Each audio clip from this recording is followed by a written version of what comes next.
வணக்கம். எடப்பாடி பழனிசாமி தவறான ஆவணங்களை கொடுத்து தீர்ப்பு வாங்கியிருக்கிறார் அப்படிங்கிற மாதிரி நீதிபதிகள் ஒரு கண்டனத்தை தெரிவிச்சிருக்கிறாங்க.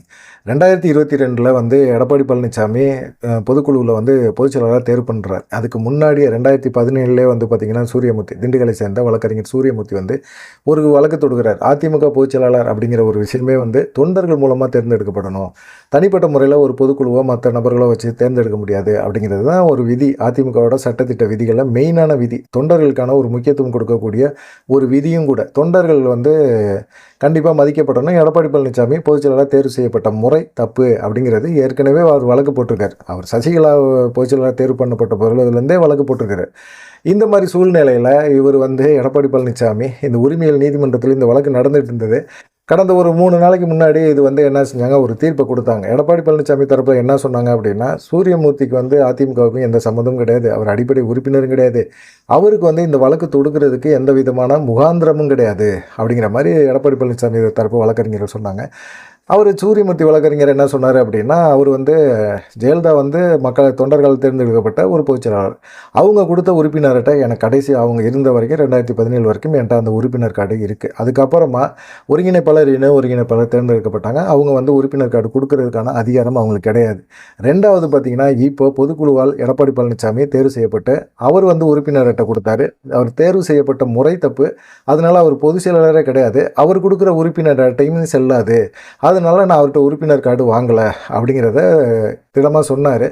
இதை நீதிபதிகள் அதை உரிமையியல் நீதிபதி சிவசக்திவேல் கண்ணன் அப்படிங்கிறவர் கட்சி விதிகளின்படி தொண்டர்கள் மூலமாக தான் பொதுச்செயலாளர் தேர்வு செய்யப்படணும், இதில் சூரியமூர்த்தி சொல்கிறது சரி அப்படிங்கிற ஒரு இதுக்கு வந்தார். விதிகளின்படி நீங்கள் பொதுச்செயலாளர் தேர்வு செய்யப்படல, பொதுச்செயலாளர் தேர்வு செய்யப்படாதவர் எப்படி உறுப்பினர் அட்டை கொடுக்க முடியும் அப்படிங்கிற ஒரு கேள்வியை அவர் கேட்டார். இது விசாரணைக்கு உகந்தது தான். சூரியமூர்த்தி அதிமுக உறுப்பினர் தான். அவர் கடைசியாக யார் பொதுச்செயலாளர் இருந்தாங்களோ அவங்கள்ட்ட உறுப்பினர் கார்டு வாங்கியிருக்காங்க. அதுக்கப்புறமா நீங்கள் முறைப்படி பொதுச்செயலாளர் தேர்வு செய்யப்படலை அப்படிங்கும்போது நீங்கள் கொடுக்குற உறுப்பினர் அட்டை செல்லாது அப்படிங்கிற மாதிரி நீதிபதி சொல்லியிருந்தார். இது எடப்பாடி பழனிசாமி மனுவையும் தள்ளுபடி பண்ணிட்டார்.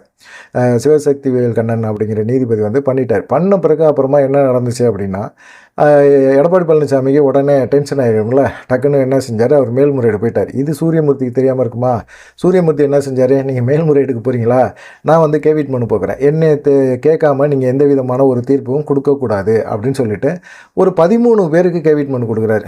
KP முனுசாமிலேருந்து, பொள்ளாச்சி ஜெயராமன்லேருந்து, நத்தம் விஸ்வநாதன், திண்டுக்கல் சீனிவாசன், எடப்பாடி பழனிசாமி, இப்படி எல்லாத்துக்கும் மிக முக்கியமான நபர்கள் அதிமுக தலைமை அலுவலகத்துக்கு எல்லாத்துக்குமே கேவிட் மனு போடுறாரு. இந்த சம்மன் போஸ்டலில் போகுது. போஸ்டலில் போன பிறகு அவங்க வாங்கியிருக்காங்க. அதுக்கான அக்னாலஜ்மெண்ட் கார்டும் நீதிமன்றத்துக்கு வந்துருச்சு. அதை வாங்கி ரெஜிஸ்டர் அதை பதிவும் பண்ணிட்டார். ஆனால் இந்த மாதிரி கேவிட் மனு இருக்கிற ஒரு விஷயத்தையே இவர் எடப்பாடி பழனிசாமி மேல்முறையீடுக்கு போனார்ல, சென்னை உயர்நீதிமன்றத்தில், அதில் அவர் மறைச்சிட்டாங்க.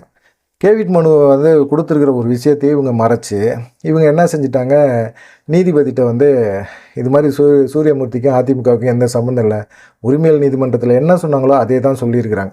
அதை என்ன செஞ்சிட்டாரு, நீதிபதியும் என்ன செஞ்சிட்டாரு, எடப்பாடி பழனிசாமி வழக்கறிஞர் சொல்கிற வாதங்கள் சரி அப்படின்னு சொல்லிட்டு இவங்க என்ன செஞ்சிட்டாங்க, டக்குன்னு நீதிபதி பாலாஜி என்ன செஞ்சிட்டாரு, ஒரு தீர்ப்பை கொடுத்துட்டார். இது மாதிரி எடப்பாடி பழனிசாமி அவருக்கு எதிராக உரிமையியல் நீதிமன்றம் கொடுத்த தீர்ப்பை தடை விதிக்கிறேன், இடைக்கால தடை விதிக்கிறேன் அப்படிங்கிற மாதிரி ஒரு தடையை வச்சிட்டார். அதுக்கப்புறம் தான் நீதிபதிக்கு தெரியுது, இவங்க கேவிட் மனு போட்டிருக்கிறாங்க, இந்த மனுவை பற்றி நான் ஏன் எடப்பாடி பழனிசாமி தரப்பு மறைச்சாங்க, அப்போ நீதிமன்றத்தை ஏமாத்துறாங்களா, நீதிமன்றத்தை ஏமாற்றி ஒரு தீர்ப்பை வாங்குறாங்களே அப்படிங்கிறது ஒரு கோபம் நீதிபதிக்கு வந்துருச்சு. இதுக்கு இடையில வழக்கறிஞர் சூரியமூர்த்தி என்ன செஞ்சிட்டாரு, தலைமை நீதிபதிகிட்ட போய் புகாரும் கொடுத்துட்டார். இது மாதிரி ஒரு கேவிட் மனு போட்டிருக்கிறேன், அவங்க வாங்கியிருக்கிறாங்க, சம்மன் வாங்கியிருக்கிறாங்க, வாங்கின பிறகும் இதை நீதிமன்றம் கவனத்திற்கு கொண்டு வராமல் ஒரு பொய்யான காரணங்களை சொல்லி எங்களுக்கு வரவே இல்லை அப்படிங்கிற மாதிரி பேசி அவங்க நீதிபதிகள்கிட்ட தடை வாங்கியிருக்கிறாங்க அப்படிங்கிற ஒரு இதை சொல்லிட்டார். சொன்ன பிறகு பார்த்திங்கன்னா, இப்போ தலைமை நீதிபதிகள்கிட்ட விசாரணை பண்ணாங்க. உடனே இந்த வழக்கு இன்றைக்கி விசாரணைக்கு வந்துச்சு. இன்றைக்கி வந்தோன்னே நீதிபதி பாலாஜி அப்படிங்கிறவர் பயங்கரமான ஒரு டென்ஷன் ஆகிட்டார். நீதிமன்றத்தை தவறாக எப்படி எடப்பாடி பழனிசாமி தரப்பு பயன்படுத்துகிறீங்க, ஏற்கனவே எடப்பாடி பழனிசாமிக்கு சாதகமான தீர்ப்பை தான் சென்னை உயர்நீதிமன்றம் கொடுத்துக்கிட்டே இருக்குது, அதில் ஒரு சந்தேகம் இருக்குது அப்படின்னு சொல்லிட்டு எடப்பாடி பழனிசாமிக்கு தரப்புக்கு எதிரான நபர்கள் எல்லாமே பேசுகிறாங்க. இந்த மாதிரி சமயத்தில் நீங்கள் ஒரு தவறான ஒரு காரணத்தை சொல்லி, உண்மையான காரணத்தை சொல்லாமல் தவறான ஒரு இதை நீதிமன்றத்துக்கே கொடுத்து நீங்கள் ஒரு தீர்ப்பை வாங்கிட்டு போயிருக்கீங்க அப்படின்னு சொல்லிட்டு இபிஎஸ்க்கு எதிராக, எடப்பாடி பழனிசாமிக்கு எதிராக உரிமையியல் நீதிமன்றத்தில் சூரியமூர்த்தி தொடுத்த வழக்கில் வந்து அப்படியே விசாரணை தொடரும் அப்படின்னு சொல்லிட்டு இடைக்கால தடை உத்தரவையும் வந்து நீதிபதி வந்து திரும்ப வாங்கிட்டார். இதோட வழக்கோட விசாரணை வர 25ஆம் தேதி வரும் அப்படின்னு சொல்கிறாங்க. இதில் மிக முக்கியமாக கவனிக்கப்பட வேண்டியது என்னென்னா, வழக்கறிஞர் சூரியமூர்த்தி திரும்பவும் வெற்றி பெற்றிருக்கார் அப்படிங்கிறது தான் தெரியுது.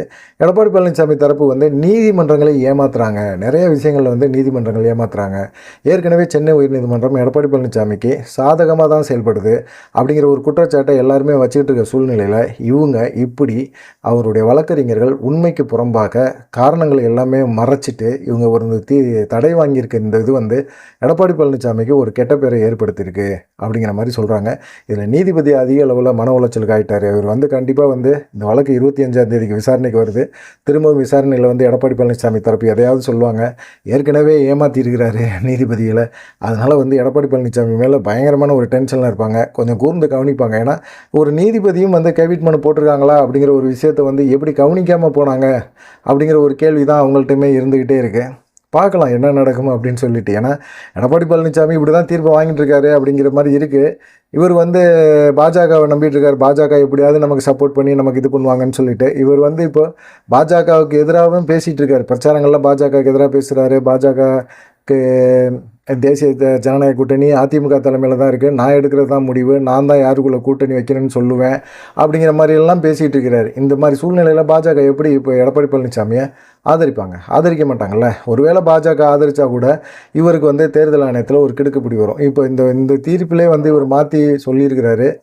ஒரு பொய்யான காரணங்களை சொல்லி அந்த கேவிட் மனு வாங்கின ஒரு விஷயத்தையே மறைச்சி இவங்க வந்து தடை உத்தரவு வாங்குறாங்க அப்படின்னா இவங்க தேர்தல் ஆணையத்தை ஏமாற்ற மாட்டாங்க அப்படிங்கிற மாதிரி என்ன இருக்குது அப்படிங்கிற ஒரு கேள்வி வைக்கிறாங்க. இப்போ தேர்தல் ஆணையத்திலே வந்து பார்த்திங்கன்னா கண்டிப்பாக எடப்பாடி பழனிசாமிக்கு எதிரான ஒரு மூவ் பண்ணுவாங்க அப்படிங்கிற மாதிரி தான் இருக்குது. அந்த மாதிரி ஒரு சூழ்நிலை மாறி இப்போ எடப்பாடி பழனிசாமிக்கு எதிராக நீதிமன்றத்தில் இருக்கிற நீதிபதிகளை கொந்தளிக்க ஆரம்பிச்சிட்டாங்க அப்படிங்கிற மாதிரி தான் இருக்குது. எதுக்காக? ஒரு நியாயமான ஒரு காரணத்தை சொல்லலாம். சம்மன் வந்துச்சுன்னா சம்மன் வந்துச்சு, வாங்கியிருக்கிறோம், அவரையும் கூப்பிட்டு விசாரணை பண்ணுங்கள் அப்படிங்கிற மாதிரி சொல்லலாம். அதையும் வச்சுட்டு நீங்கள் வந்து எதுவுமே தெரியாத மாதிரி சூரியமூர்த்திக்கு எதிராக அவர் வாங்கின இந்த தீர்ப்புக்கு இடைக்கால தடை வாங்குறீங்களே, இது நியாயமாக இருக்குதா? சூரியமூர்த்திக்கு அப்படி என்ன பயப்படுறீங்க? வழக்கறிஞர் சூரியமூர்த்தி ஒரு சின்ன ஆள் தான். அவர் உங்கள் கண்ணில் விரலை விட்டு ஆட்டுறாருல, அந்த செயல்பாடுகள் ஏன் இப்போ இல்லை அப்படிங்கிற மாதிரி இருக்குது. எடப்பாடி பழனிசாமிக்கு எதிராக இன்னும் இப்படி நடந்துக்கிட்டீங்க, இவ்வளோ கேவலமாக இருக்கியா? ஒரு முன்னாள் முதலமைச்சராக இருந்தவர், ஒரு கட்சியோட பொதுச் செயலாளர் தன்னை சொல்லிக்கிறவர், ஒரு சம்மன் வந்த விஷயத்தை நீதிமன்றத்தில் மறைச்சு இப்படி வந்து ஒரு தீர்ப்பு வாங்கணுமா? இது அவசியமா? நியாயப்பிரகாரமே செயல்பட மாட்டாரா எடப்பாடி பழனிசாமி? அப்படிங்கிற பலவிதமான ஒரு கேள்விகளை வந்து அதிமுக தொண்டர்களே கேட்குறாங்க. இன்றைக்கி பார்த்தீங்கன்னா மிகப்பெரிய அளவில் தாவேகா மாநாடு மதுரையில் பிரம்மாண்டமாக நடந்துக்கிட்டு இருக்குது. எதிர்பார்த்ததோட கும்பல் அதிகமாக இருக்குது.